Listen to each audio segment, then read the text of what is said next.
Hey everyone, Silverspud here. Tonight we'll be going through each and every one of the brand new cards from the Explorers expansion from Hearthstone, their third adventure. Up first we have the Explorer's Hat. As you can see, it's a hunter-only card. What I think, and what a bunch of other people have already stated, Blizzard's trying to go with a brand new approach to Hunter here. As you can see right here, it's a 2-mana card. And what else costs 2 mana? A Hero Power. It's very difficult to make a control Hunter deck because the hero power is just face damage, no matter what you do.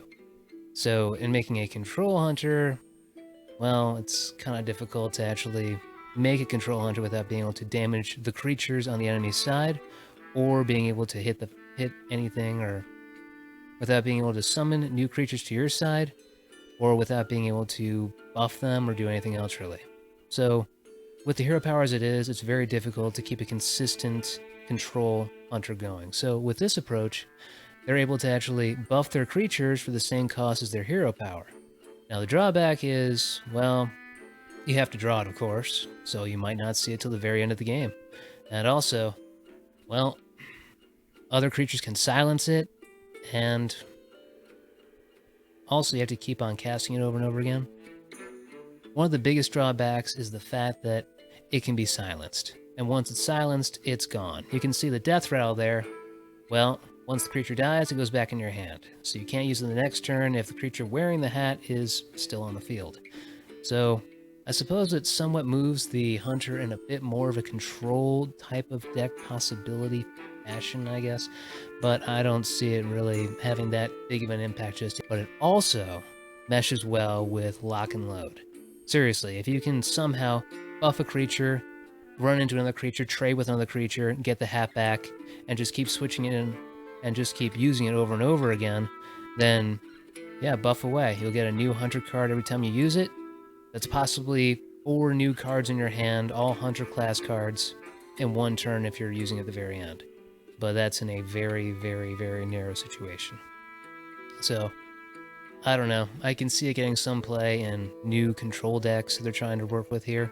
Possibly even beast decks, but yeah, I don't see it working out yet. If it was a 1-mana card, they would probably be way over the curve.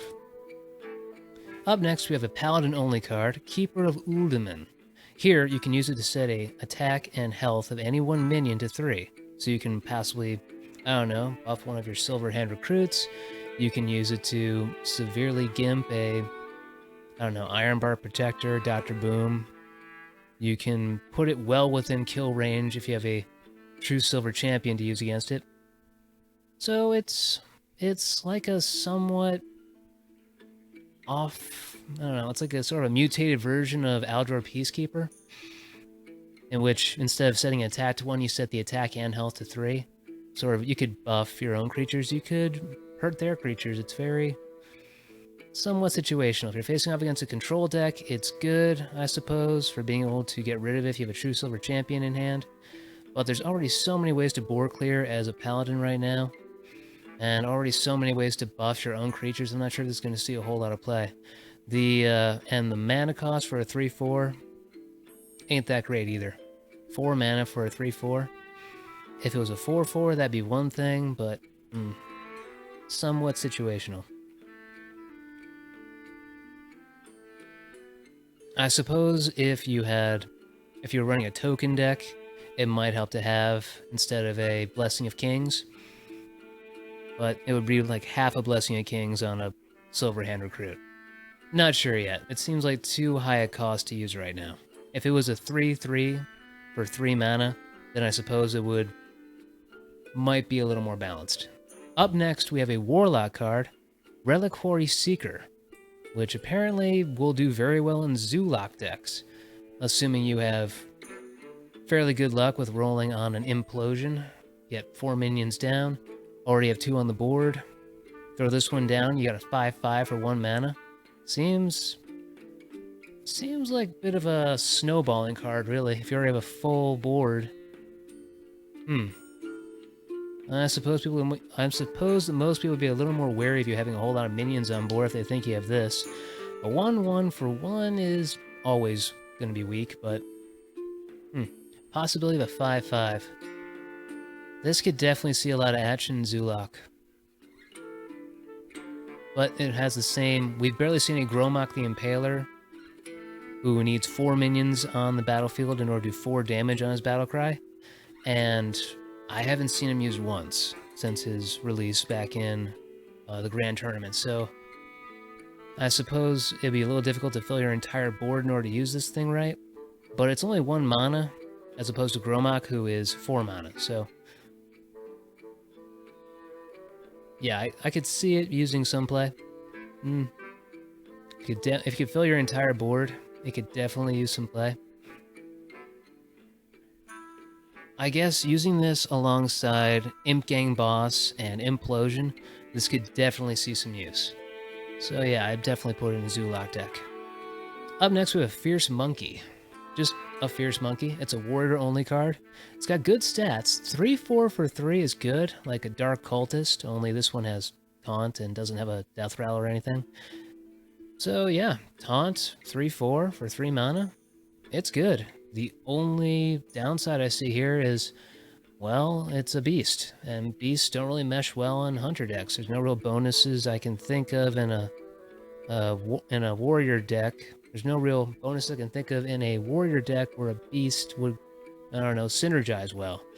I suppose it would just be weak against Hemet, if anyone runs Hemet. I've only seen 1 Hemet in my life, so I don't think he's going to become a tech card that people are going to be using. So yeah, this is actually pretty good, and with a whole lot of taunt cards added in the last expansion or 2 for Warrior and Bolster and a few others, I could definitely see this getting a lot of play for a 3 mana slot. Its competition in the 3 mana slot would of course be against Armor Up and several other cards. Yeah, so the 3 mana slot could see some competition with this one. It's a good card. Up next we got Mounted Raptor. Now this is a Druid only card, and it's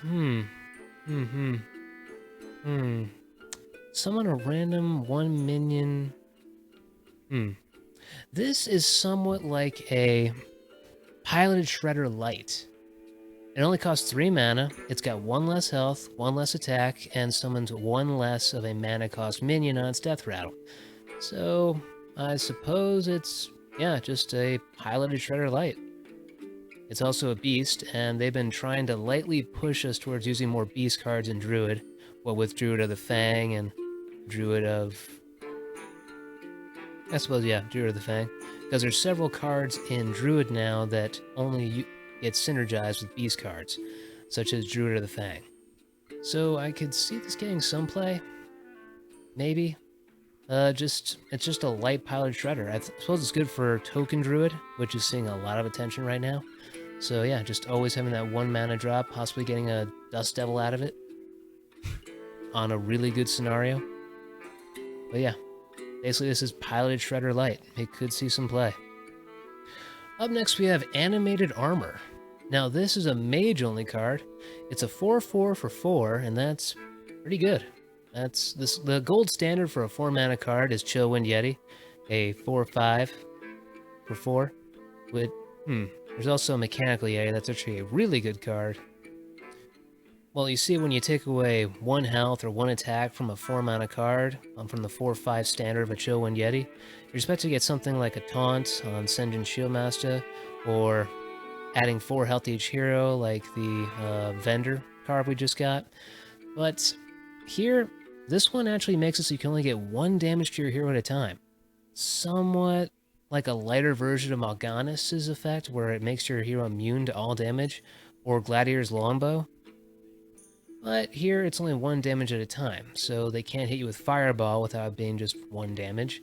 If they have Arcane Missiles, that doesn't have any real effect, but if they have a board full of giant minions that can only hit you 1 at a time, well, they can only hit you 1 at a time for 1 damage. But they'd probably kill this thing first. This is basically like having a Taunt. A 4-4 Taunt. So, not bad, but not great. Up next we have a new Hunter card, Desert Camel. Here you'd put 1 cost minion from each deck into the battlefield. Now, if you're facing off against a control deck that doesn't happen to think that zombie chows are worth it, they're screwed. You get an additional, let's say, Leper Gnome on the field, or Abusive Sergeant. Probably don't want that one on there yet. You definitely want its battle cry to happen. But a 3 mana 2/4, it's alright stats. 3/4 is the higher end, but a 2/4 for 3 mana is okay, I suppose. And if you know what you have for a 1 mana cost card that you're trying to get out on the field, I suppose it works out. Now the card that you get is from your deck, so it can't be in your hand, just like Mad Scientist. If the secret's in your hand, it doesn't get played. So you gotta make sure that you still have it inside your deck. Overall, not a bad card, I guess. Stats are okay. It's a beast, so it synergizes well with the rest of almost every hunter card there is. Not too high of a mana cost, and also summons a 1 mana card along with it. So if you have plenty of 1 mana cards that you don't mind missing on the battle cry from, this could work out for you. Up next we have the Museum Curator, a priest card. Here you discover a random Death Rattle minion. Now Discover is the brand new mechanic that they're introducing into this new expansion, where it works like an arena draft. You get 3 cards and you get to pick which one out of those 3 you want. And Death Rattle minions can be anything from Stalag to a Sludge Belcher to a Zombie Chow to plenty of beneficial cards that each have a Death Rattle, and some less beneficial. You could end up losing a Mana Crystal. You could possibly end up with a Boombot, although I'm not sure if token minions are allowed to be discovered. We'll find out when the expansion hits pretty soon. So, overall, not bad. Stats, it's a 1/2 for 2, which, again, isn't bad. I suppose if you need to round out your hand, let's say you have all high-cost cards and you have this one, I suppose it could help you fix your curve a little bit. It gives you a choice between those 3, so you're not going to be stuck with whatever it summons like an Unstable Portal would. So, not great, but I suppose it might see some play in Arena. Up next we have Ethereal Conjurer. Now the stats here are all messed up. It's basically just 1 mana less for Justicar True Heart. You discover a random spell. I don't think it has anything to do with your class. You can just get a spell from any class. And since you're discovering, you're not stuck with something that's not very good, like Spellslinger. Spellslinger gives you a random, possibly not going to help you out spell. Here you get to pick from 3, which might not still help you. I might get 3 weapon buffs and not have any weapons. So overall, terrible stats.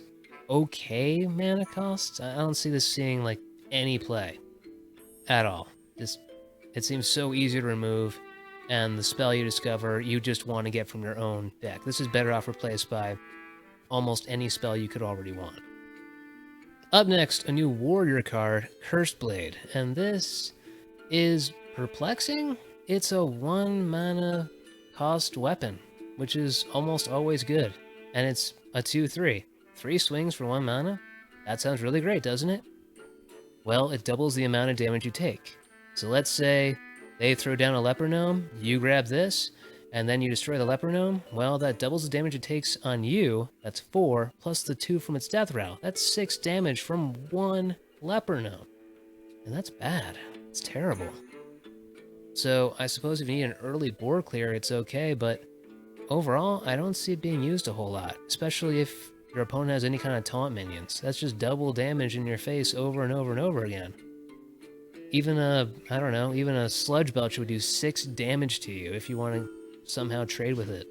Yeah, it's doubling all damage dealt to your hero. So, if they're hitting you in the face with anything, it's going to hurt twice as bad. Let's say a Zombie Chow's on the field. Well, that's 4 damage to your face every time it decides to hit your face. I don't see this being rationally used at all. You can't silence it. You can't really get rid of it. You just have to keep on swinging. So, yeah, I do not see this seeing a whole lot of play. At all. Up next we have a Shaman card, Tunnel Trog, who has excellent stats for a 1 mana cost card. 1/3 for 1? That's really good. Northshire Cleric, Mana Worm, these are all great 1-drops. And here, every time you overload, it gains +1 attack. This is like a somewhat more balanced version of, well, Undertaker. If Undertaker was a 1/3 that gained 1 attack for each Death Rattle out there, it would still be really powerful and we'd still probably see it today. Before, it was way OP. But now, if it had that same sort of advantage that this card has, I could see this being played turn 1 every time for almost any shaman. Overload is a very complicated mechanic a lot of the time, but doubling down with this, let's say you have this and then you use Lightning Storm, that's +2 attack. You just made a 3/3 after a board clear. Let's say you have this in Lightning Bolt. It's just made a 2/3 out of this plus the 3 damage you just used. There's so many overload cards in Shaman decks now that this could see a lot of play early on. Just easy early pressure from this card. Even in the mid game, this could still see some good play. So, yeah, I'd say this is a great card for Shamans. Up next, we have our first neutral, Ancient Shade. This... I'm not so sure about this one. It's a 4 mana card with 7/4. 7 attack, 4 health. Seems like an auto-include for almost anyone. Then you have the whole curse. Curse that goes into your hand. Yeah, you can't silence away this curse. It's not a death rattle, it's a battle cry. It's gonna happen no matter what you do. You can't shuffle it into your opponent's deck. You're gonna get 7 damage to your face eventually. It could be on the next turn, it could be on the last turn. It could be during, just before fatigue phase and then kill you. I don't see this as being a very good card. It can be destroyed by a combination of Frostbolt and Hero Power from a mage, destroyed by the weapon. It can be destroyed by Deathbiter. It can be destroyed by Deathspite. It can be destroyed by just trading with minions. It has too low a health to be really reliable. I don't see this being used too often. Maybe in Arena, I guess. It's a really low cost card, so it's very high risk, high reward. If they get rid of it, then that's 7 damage to your face you gotta deal with later. You're either gonna lose pretty soon, or you're gonna have to win a lot faster. But then, essentially, this is a 1 less mana cost of a Stalag or a Fugan. I forget which one is the 4/7 and which one's the 7/4. But I would go with one of those instead of this. It's too big a risk. Up next, we have a Rumbling Elemental, another Shaman card.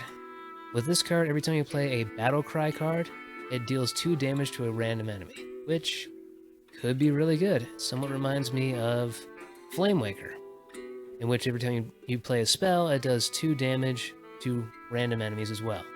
So as long as you have a lot of Battle Cry cards, which not too many are coming to mind at this point, yeah, I suppose if you played Fire Elemental after this one, it could be pretty good. As far as cost goes, 4 mana for a 2/6. It ain't great. It's not the worst. It can also be taken away by Shadow Word Pain. It can be taken away by Cabal Shadow Priest. But that's if you only are facing off against a couple of really annoying priests. So, yeah, the stats aren't great for the cost, but if you have nothing but Battlecry minions, this could be beneficial for you. They're nowhere near as common in a Shaman deck as a Mage has spells in its deck to take advantage of Flamewaker's additional power. So I'm not so sure about this one. I'll have to do some more research. I'm not too big of a Shaman player. Up next, we have another Warlock card, Dark Peddler. Dark Peddler over here, you discover a random 1-cost card.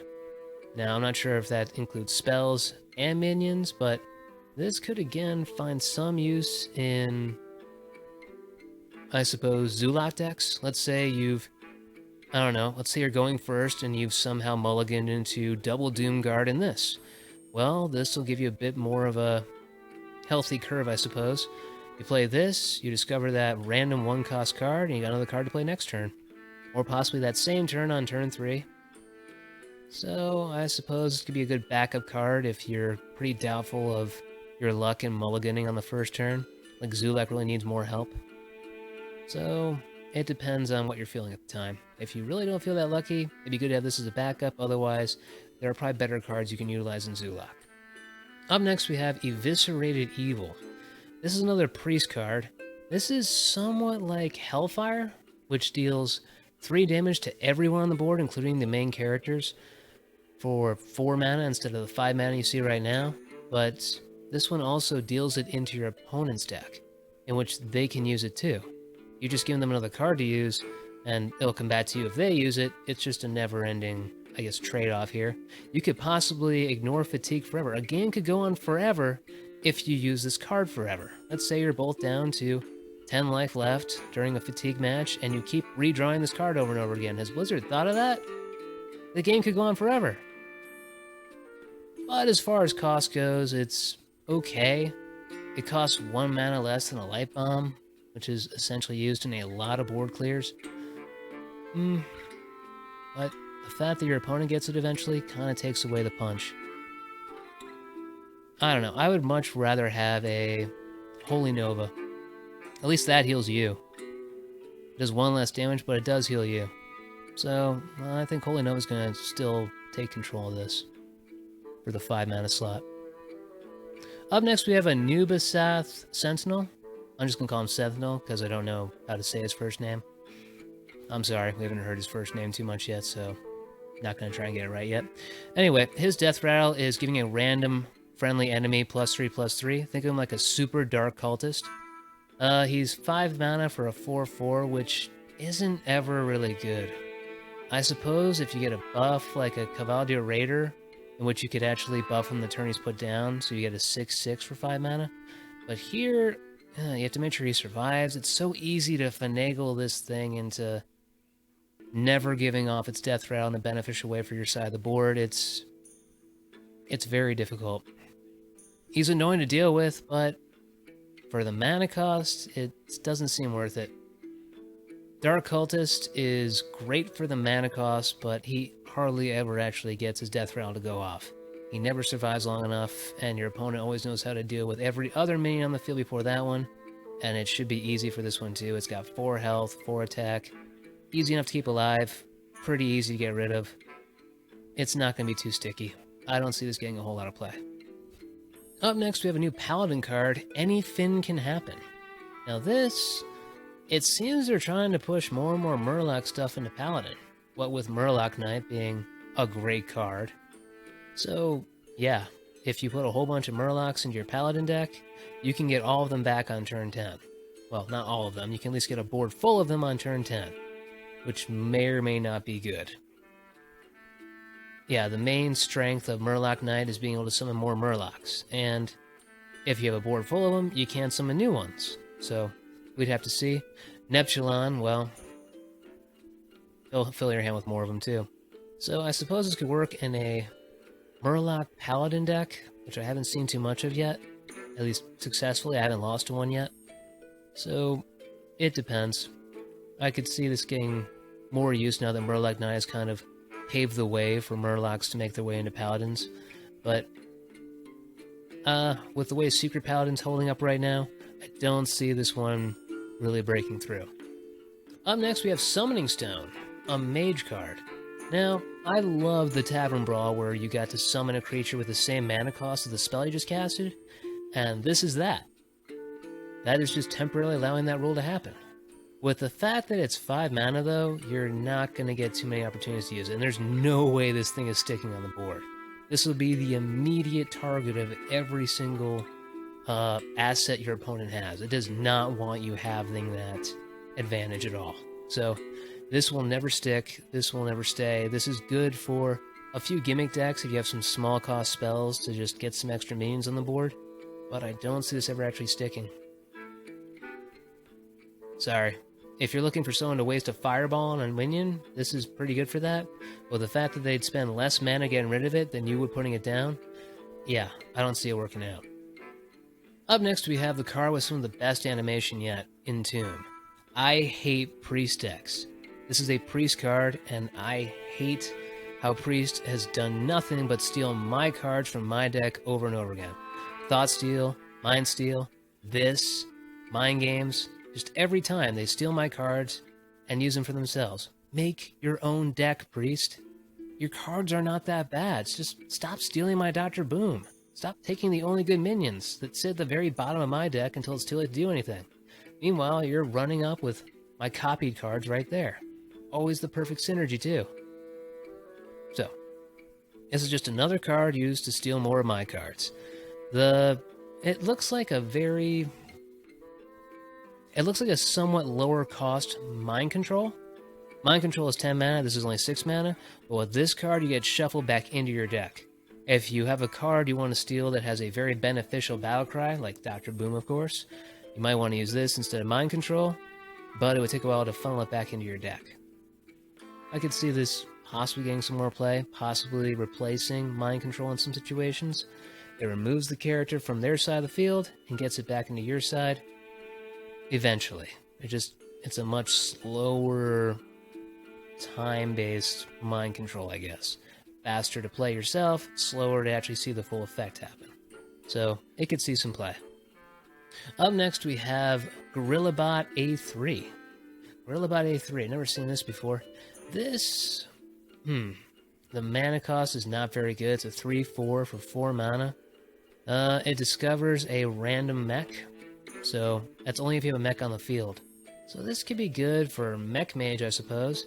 Seems a little too high cost to be very beneficial. I mean, Goblin Blast Mage is a much, much better 4-drop than this is. And the Discover is better than just summoning a random one, I guess, in which you get the 3 choices instead of just the one that plops into nowhere. So, I think the balance between the stats you get for the mana cost, I don't think it's going to work. It's another mech, which will definitely mesh well with your other mechs and Mech Mage. You Mech Mage. You dirty, dirty Mech Mage. Up next we have Jungle Moonkin. This, well, it's a 4-4 for 4, which, pretty good base stats. But both sides have spell damage +2. This could come back to bite you pretty hard. If you're facing up against a mage, do not play this card. Bury this card. Ignore this card. Do not use this card. It makes your swipe into a 6 attack card with 3 hitting everything else on the opponent's side. So that's really good if you have a swipe in hand and 8 mana to spend, but if you're facing anything you know has high spell damage or any spell damage, not going to help you at all. In fact, I think, I'm trying to think of a time when there wouldn't be a scary amount of spell damage you might have unleashed on yourself. This is too big a risk. This seems like a brawl card. It seems like a tavern brawl card gone wrong. So I wouldn't touch it. I would not use this. This is just too big a risk on your side. Up next, we have this Fossilized Devilsaur. This is bad. It's an 8 mana 8/8, and it only gets taunts if you have a beast. It's an Ironbark Protector.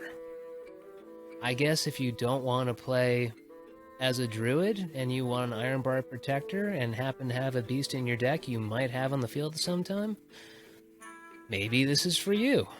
I can't think of who you might be, but congratulations, Blizzard's been looking out for you. This is not a good card at all. 8 mana 8/8, not bad stats, but there's just better ways to use your late game. Much better. Even a Force Tank Max would be probably better than this.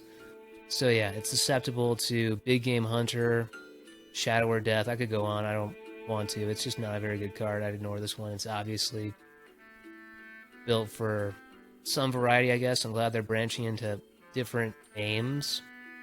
It's not even a beast itself, so it won't synergize well with other beast decks.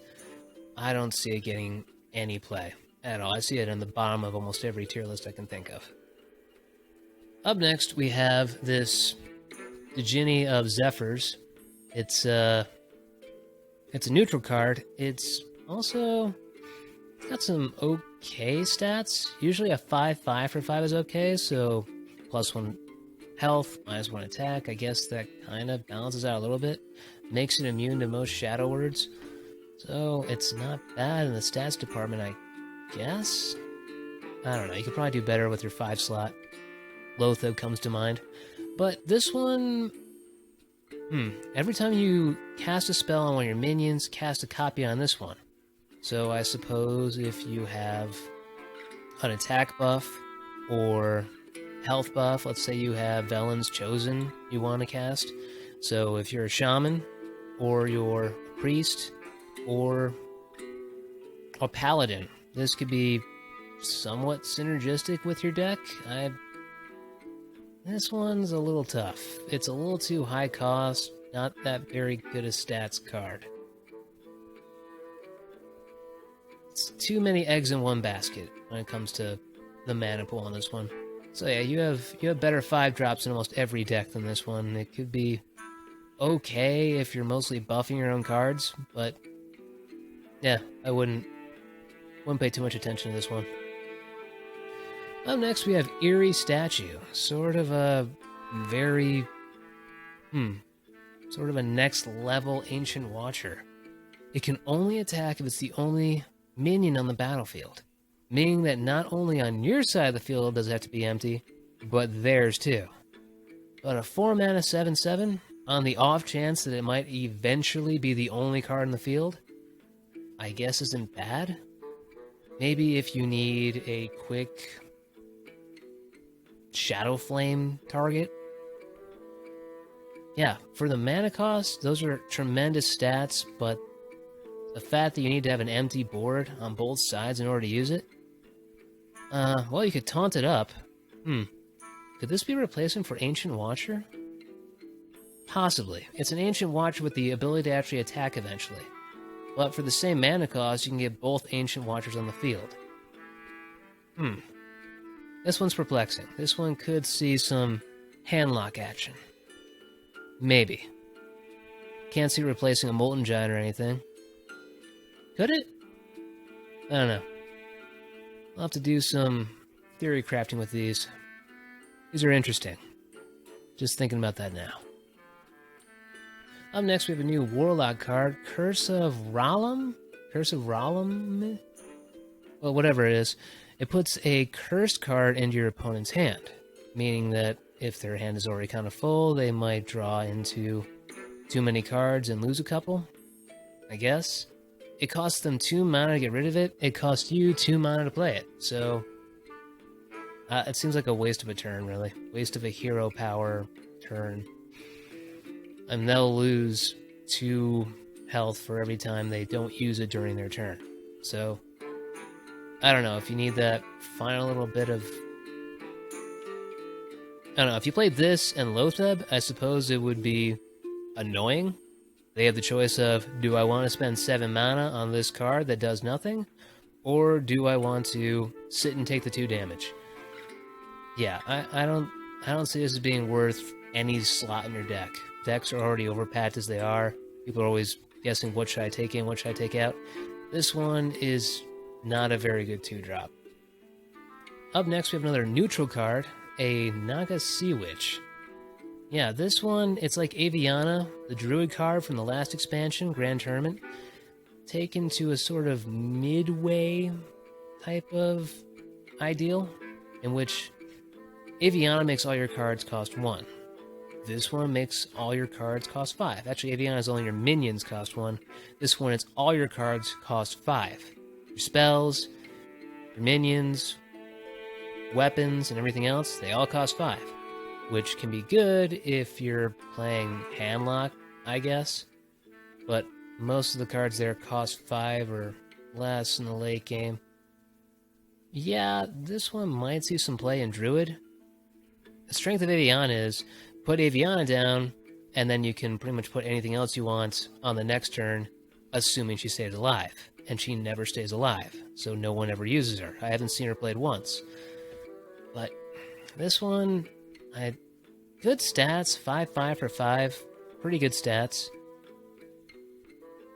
Don't see this one getting too much play. Unless you know you have a bunch of bigger minions, I guess this could be beneficial to you. This one's going to be a bit of a niche. I'll do some theory crafting, but no, nothing's coming to mind as far as super benefits from using her. Up next, we have the Raven Idol. The Raven Idol is a card for Druid. It's a 1 mana card. It's like Living Roots, except this one lets you discover a random minion or a random spell. Your choice. And then your choice again. It lets you pick from 3, like an arena draft. 3 minions or 3 spells will appear, and you pick one of those, and then it's yours. It's not going to be class specific, it's not going to be mana specific, it's just going to be random cards all around. So, it's kind of like Unstable Portal, only you get more of a choice of what one you get, you can get spells, and you don't get the benefit of it being 3 mana less than what it normally would be. So, I don't know. I think I would prefer Living Roots. 2 damage or 2 1/1 minions for 1 mana is terrific. But this, I suppose if you need a finisher, you're much more likely to go with the spell Then the minion one, there's a whole lot less charge minions than there are damage spells, so yeah, I don't see this one getting too much play instead of Living Roots. Druid already has a great 1-mana spell card. Up next we have a rogue card, Tomb Pillager. This one, well, its death rattle is adding a coin to your hand. It's a 4-mana 5/4, which isn't bad. Tall Rider has the same exact stats, and it's a beast. But, I don't see this one getting too much play. Adding a coin to your hand, that's great for combos. Your enemy's basically giving you a combo opportunity on the next turn. And having an additional coin later on in the game, that could be beneficial, I suppose. For rogues, I haven't seen too many control rogues. So, yeah, this is good for combo potential, but the stats aren't that great. It's going to die very, very soon when put on the field. So, I would check it out if you need combo guarantees later on in the game, but nothing too impressive here as far as stats. If it was a 4/5 for 4, that would be something else entirely, but that would be way above the curve when compared to Mechanical Yeti or Chillwind Yeti. So, yeah, I guess it's kind of balanced. And now we come to the Hunter's latest secret card, Dart Trap. Oh boy. Now this one, well, Hunter cards tend to keep you on your toes. You can chest out if it's a freezing trap, snake trap, exploding trap pretty easily. Or misdirection. Misdirection's hardly ever used though. This one, little difficult to test for it. When you use your hero power, that's 2 mana out the door. But in order to test out freezing trap or explosive trap, that could cost you several mana as well. I don't see this one getting too much play, I guess. That 5 damage, that's like an extra kill command, only one you can't really control. So, this could see some potential. 2 mana for 5 damage, that's great. That's terrific. Usually you only get like 3 damage for 2 mana, with maybe a little bonus effect, but this one, while you can't direct it, 5 damage for 2 mana, pretty damn good. Kazan Mystic stealing away from you would really suck. So, not a bad new card. Up next we have the new neutral card, Tomb Spider. Now the Tomb Spider stats for 4 mana, awful.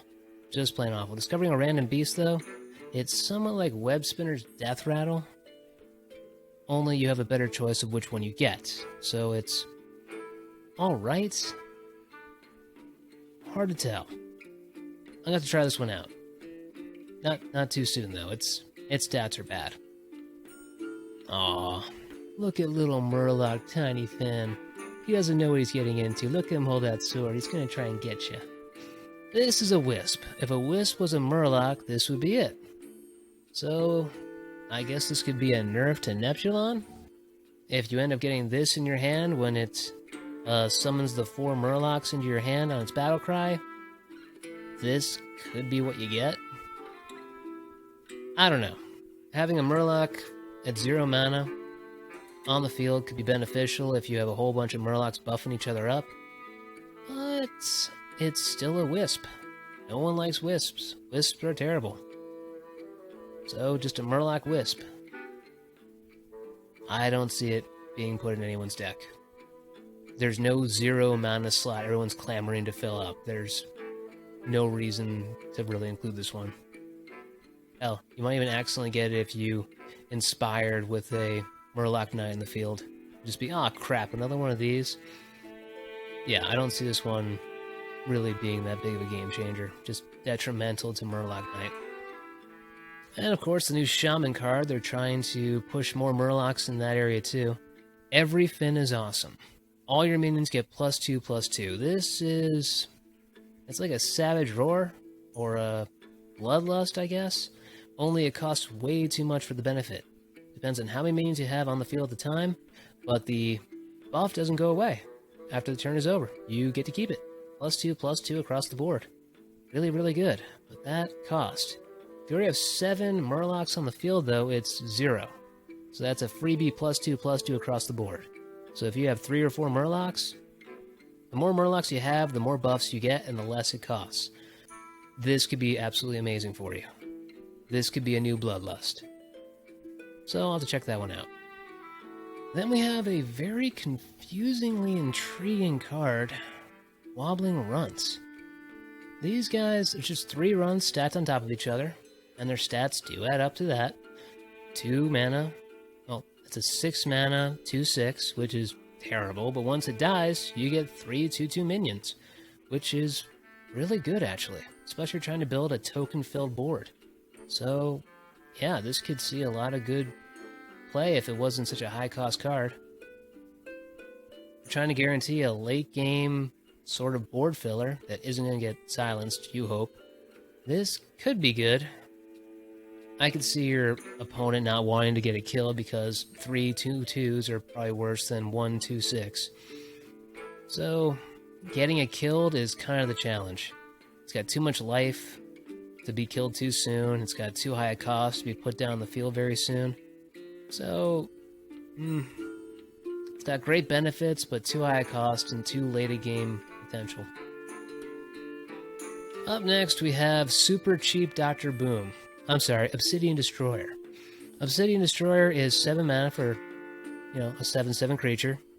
Not bad. And at the end of your turn, you get a 1/1 taunt minion. So, instead of a Boombot or 2 Boombots, you get 1/1 taunt. It's actually a little worse than Hogger, who's a 4/4 and gives you a 2/2 taunt at the end of your turn. But really, the difference between a 1/1 and a 2/2, in most cases, it's not that big. Although a mage can get rid of it with its hero power as opposed to using a full minion. So, I don't know, I would probably stick with Hogger if you have Hogger, but some people can't afford Hogger.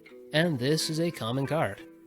If you make your way into the adventure to actually get it. That's the rub. You gotta pay for the adventure to get this. So it's depending on, do you want to spend more time to get Hogger, or do you want to spend more money to get this? It depends. So yeah, this looks like a slightly worse Hogger and a much worse Dr. Boom. Now, I think someone looked at Cobra and thought, how can we make a minion that costs less and is much worse? Well, you got this one, Pit Snake. A brand new rogue card that will never see any play ever. I'm serious. This might be seeing play as that card we mentioned earlier, the Druid card that's sort of a lighter version of Pilot Shredder that summons a 1 mana creature at the end of its death rattle. You might get this, and it might be beneficial for you, but 1 health is so easy to get rid of. There's hardly any finagling necessary. If you're facing off against a mage, you can make them use their hero power next turn. That's what it should say in the description. We'll make a mage use their hero power on the next turn. That's it.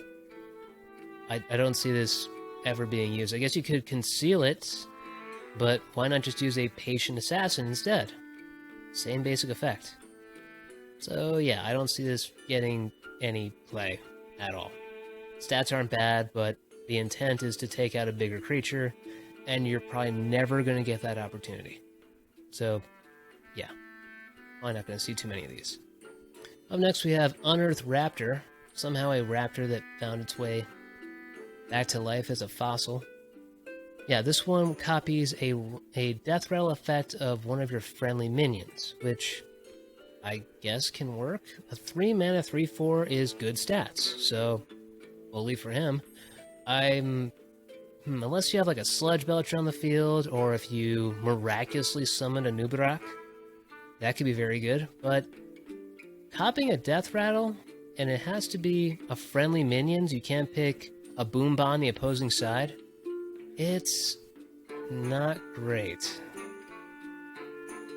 I suppose if you were able to copy some of the Death Rattles we mentioned tonight, that could be good, but maybe if you copy Piloted Shredders, maybe. It's very situational.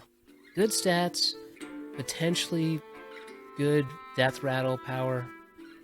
I don't know. It could see some play. Up next, we have a huge toad, who is somehow a beast. Well, it's a 2 mana 3/2, which is generally good stats, and the death rattle is deal 1 damage to a random enemy. Think of it like a reverse pyro, flamethrower, flame mancer, whatever he is, the latest card from the Grand Tournament, the 2/3 that deals 1 damage to a random enemy on its battle cry. Think of it as the reverse of that, I guess. And it's also a beast, so it synergizes well with a whole lot of beast amplifiers and hunter decks. So I suppose this could be used in Control Hunter, maybe? I'll have to do a whole lot of theory crafting with this one. It's got some interesting art, I'll give it that, and the stats are not bad. So, not too bad a card, could see some good play. Definitely useful in some arena decks. Yeah, then we have this one, the latest Paladin card, Sacred Trial. Paladins have been very reliant on their secrets lately, and it's been keeping us on our toes constantly. You don't know what you're attacking, when it's okay, or what's going to come back. The only time you know what kind of trap you're walking into is when Mysterious Challenger pops up, and everything's there. You know what you have to do in what order and what to set off. You know what's going to come back, what's going to get in the way, what's going to get buffed, what you have to get rid of, what you have to silence, and everything else. Here, that adds a little more complication to it. Everyone has a phobia built in right now because of mind control tech, where if you have 3 minions on the field and they're all decently controlling the board, don't put a 4th one down. Mind control tech will pop up, or a board clear will happen. 3 is the magic number when it comes to controlling the board. You only want 3, and this will never happen as long as you stick to that rule. So, yeah. I think people are starting to wise up to Secret Paladin. This would be a good addition to keep people on their toes, but I'm not too afraid of it. Again, it's still 1 mana to get rid of a card entirely, not just Repentance, which makes the minions' health go down to 1. This one destroys it entirely, which isn't bad. Up next, we have the brand new mage card, Forgotten Torch. Now, this is a 3 mana, 3 attack spell, which is okay. Most 3 attack spells are only 2 mana, possibly with an additional effect. But 3 attack for 3 mana, that's a naked kill command. Not very good. But the bonus effect is it shuffles in a real torch, where it'll deal 6 damage for 3 mana, which is just 1 cost less than a fireball. So think of an extra fireball somewhere in your deck preventing fatigue for 3 mana. That's really good. So if you're lucky, and you gotta be in this game, it's definitely beneficial to have this thing. Overall, that's 9 attack total for a total of 6 mana. Yeah, that's just a lighter version of a Pyroblast. So yeah, I would probably put this in your deck if you need more spell cards. Then we have the Jeweled Scarab. Now, a 2 mana 1/1, that's Novice Engineer, that's Parrot, those are not good cards. This one, it allows you to actually discover a card. It won't drain from your deck, and it won't be some random card. You'll have a choice of 3 random cards that pop up, and they're all 3 cost. So you're definitely playing on curve. If it's turn 2 and you play this thing, you'll have a turn 3 card next turn. So really, it's just like a curve correction card. So if you play this, and then you get an Injured Blade Master, congratulations, you've got a pretty good board. But the 1/1 stats are terrible. So if you want a guaranteed curve corrector for the early game, this is good. You might draw in the late game, and, well, you'll have another 3 mana card to throw down, or something to throw down to prevent fatigue for another turn. Overall, it's more of a curve correction card, so I could see some play, I guess. Possibly in Druid? Because it's technically a beast? Or even in Hunter? I don't know. So in some decks it'll work, in most decks it'll probably just be ignored. Like most cards. Now we get to the legendaries. First of all, the one that wasn't shown as part of the Explorer group, Arch Thief Rafam, whatever his name is, I'm sure I'm going to learn it pretty damn fast. He is a 9 mana 7/9. Terrible stats. Terrible. Susceptible to so many different removal cards. Big Game Hunter. Shadow Word Death. Just not very good at all. And for the cost, 9 mana? No. So if it didn't have that amazing ability of making you discover a powerful artifact, well, I would not ever include him at all. But that's just the thing. He lets you discover a powerful artifact. Let's take a look at those. Yeah, first of all, we have Mirror of Doom. Now, this one fills your board with 3/3 zombies. That's terrific. That's Anexia on steroids. That's a full board with 3/3s. Not bad. Unless they have a Hellfire waiting in the pews, I think you're going to be okay. And since it's a 10 mana card and you just played a 9 mana card in the previous turn, unless they throw down Lotheb, you should be good to go. So yeah, it's a pretty good ending curve for a control deck, I guess. It could see some play, but this is only the first of the several possibilities. There's also Timepiece of Horror, which does 10 damage, randomly split among all the enemies. This is essentially a 10 mana version of Avenging Wrath. It's not very good. Avenging Wrath gives you 8 damage for 6 mana. This one gives you 10 for 10. So, worst trade-off. Not very good. I guess if it's just you and your opponent left with an empty board, that's 10 mana.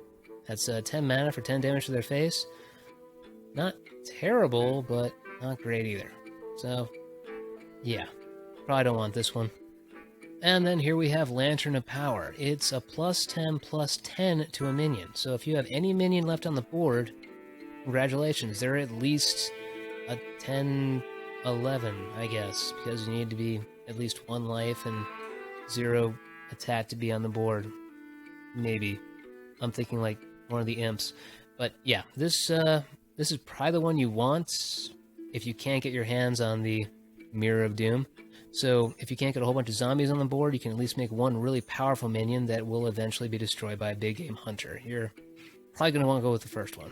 So if I had to rank them, it'd be Mirror of Doom, Lantern of Power, then the Timepiece of Horror, as far as what you want to draw. So you're going to probably get Timepiece of Horror a lot more often. It's not terrible, but you'd be better off with Avenging Wrath. Up next, we have the first of the Exploration crew. We have Reno Jackson. Now, if you have just one of each card left in your deck, I'm not sure if that means total, like all 30 of your cards, there's not one single duplicate, or if it's just what's remaining in your deck. If you're taking notes on what's left in your deck, I've already played this many zombie chows, this many swipes, this many fireballs, then you know you only have one left, one left, one left. Congratulations, you just restored all of your health. This is a Tree of Life, only it doesn't benefit any of your opponent's stuff. The stats are bad. A 6 mana 4/6 is bad. It's always bad. It'll always be bad. Unless you're trying to really remain safe from all the Shadow Words, this is a bad card. But if you know you have the one of each kind, let's say you're like me and you occasionally build a full legendary deck, which has never performed very well for me, where everything is just one of each card, no dupes, this could be very beneficial and give you the entire game back. So, I don't know. It's a mid-game to late-game card, of course, where you're already going to be low on health. It could definitely reverse the tide if you know for a fact that you do not have any duplicates left in your deck. So, try it out. Then we have Sir Finkley Murgleton. Yeah, he's a 1 mana 1/3, which is good stats. We discussed earlier that that's some pretty good stats. 1 mana 1/3. That's what one of the better 1-drops are. 1/3s. Now this one swaps your hero power with another basic one. So that could be pretty bad for you. Unless you just hate the hero you picked. I don't know why you would do that. Why would you pick that hero if you didn't want to use its power? Usually a lot of people build their decks around the hero power. So I don't see this one being that great. It's good stats, good early game, but confusing choice for ability. Don't know why you would pick that hero that you're playing with if you wanted to swap it with any other hero power. So we'll see how this one goes. I don't see many people intentionally picking this one. Next we have Bran Bronzebeard. Now, he has a very interesting ability. He's a 3 mana 2/4, not bad for stats, but he makes battle cries happen twice. So if you throw down a Dr. Boom on turn 10 with this guy, you'll get 4 Boom Bots. Or you'll allow a Druid, you'll allow a Keeper of the Grove to use a Silence and another Silence, or a Silence and 2 damage, or do 4 damage total, or allow a Ironbeak Owl to silence 2 minions. It's pretty good. If you have a whole lot of Battlecry minions, like we were discussing before with the other minion that does 2 damage for every Battlecry minion you throw down the board. So, yeah, if you have a Battlecry-filled deck, this could be very good for you. Mana cost is very reasonable, the stats are okay, so it might stick in the early game. I say try it out. Finally, we have Elise Starseeker. She is the last of the explorers, and decent stats. A 4 mana 3/5, not terrible. She doesn't have taunt or any real bonuses, but she allows you to shuffle a treasure map into your deck. And since it doesn't say what it actually is, you're not left with much. I guess it puts off fatigue for another turn, but overall, not that great a card on its own. Until you actually take a look at the map you get when you eventually draw it. Here we have the map to the Golden Monkey. That's right. Here, you actually get to draw a card and shuffle in the Golden Monkey into your deck. So basically, Elise gave you the map, now you have the map to find the monkey, so it's kind of an adventure within the deck, or whatever they're trying to build as far as the theme. So, here you get to draw a card for 2 mana. Not great, but you get the Golden Monkey, eventually. Just gotta pray that your luck is really good. And by now, in the game, you'll definitely have enough to actually use the Golden Monkey, which is a 6/6 minion for 4 mana. Those are terrific stats. And its power makes every single creature... Is it every single card? Yeah. Now it replaces every single card you have. Actually, I'm not sure if it's... It might replace only the minions, or it might replace all the cards with legendaries in your hand and in your deck. So now you have a full legendary deck ready to go. So that could be beneficial for you. I'm not sure if it makes duplicates of legendaries, if you get a whole handful of millhouses, or if you get one of each legendary, if they're class specific. Probably not, they're all probably just randoms. So that could be some very, very entertaining RNG. But the chances of you drawing it early on are very low. So here you might be in some trouble. You might have a big plan formulated with your cards, and if they all turn into legendary cards, they could be something you're just not prepared to synergize with, and you'll end up losing the game. But it'll be entertaining. This is definitely an entertaining type of card to throw in there, so that's all those cards. Some very new, interesting mechanics they have with the Discover stuff.